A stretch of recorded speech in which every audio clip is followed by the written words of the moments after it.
The only thing that is constant is change. That millennial-old proverb accurately describes the 2014 status of Slipknot. With the departure of Joey Jordison from Slipknot, who made it clear he did not quit, and the departure of Jim Root from Stone Sour, who also made it clear he was not happy about being a part of that group anymore, there is a soap opera worth of drama going on between the masked men. While there are many untold stories with Slipknot in its current state, the point of this video is to talk about their newest album, Point 5 The Grey Chapter. For those wondering, Joey Jordison is not in any of the tracks because, as Corey Taylor said, Jordison had nothing to do with the writing of this music. The Grey Chapter marks the 5th full studio album since their self-titled debut in 1999. The band has been releasing songs from the new album day by day on their site, thegreychapter.com, and everyone is still trying to have the same questions answered. Is this the same Slipknot that we loved from the past? While listening to the entirety of The Grey Chapter, I kept coming back to the same analogy. When you take puzzle pieces from a dozen different puzzles, you will have pieces that don't fit and possibly create an incoherent image.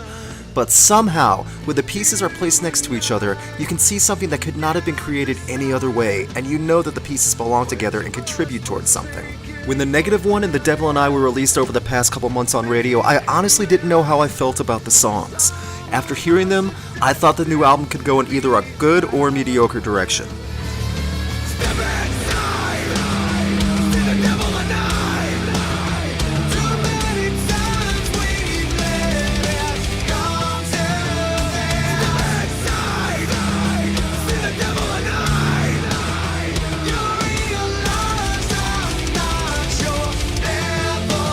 What I love about The Devil and I is the pacing in the song.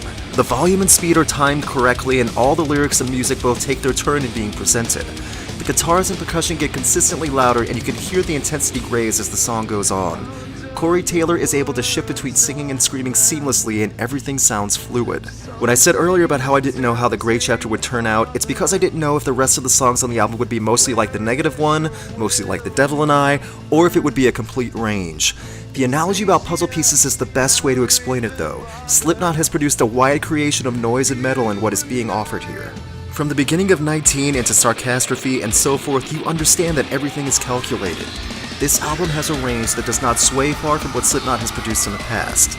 There is vivid imagery in Slipknot's insane stage presence when you listen to this music in The Grey Chapter.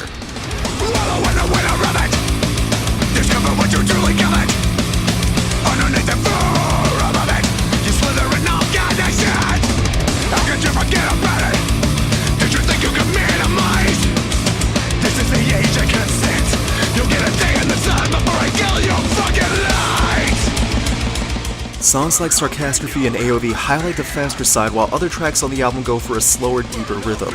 Unlike many metal and hard rock albums currently available, The Grey Chapter offers different styles. You can either see that as not having enough of what you want or having something for everyone, but either way, every song feels like it belongs. I'm not going to say that every lyric of this album is worth getting tattooed on your back and that every guitar riff is worth setting as your ringtone. What I can say though is that Slipknot have evolved far past what many thought they would from the late 90s. They have proven that they are a hard act to follow and can deliver on what their name represents. This album proves it. It's the cut with the tongue. Who belongs on broken knees? So far it occurs to me that everybody in the world is afraid of me. Just one more step and down we go. But the news is out and I think I'm going to kill myself. Or fuck myself.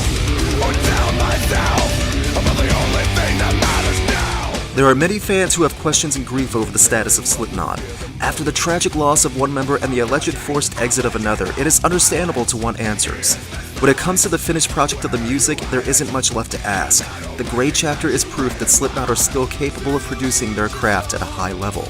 Overall, even the most jaded of fans will be able to find something they love in The Grey Chapter.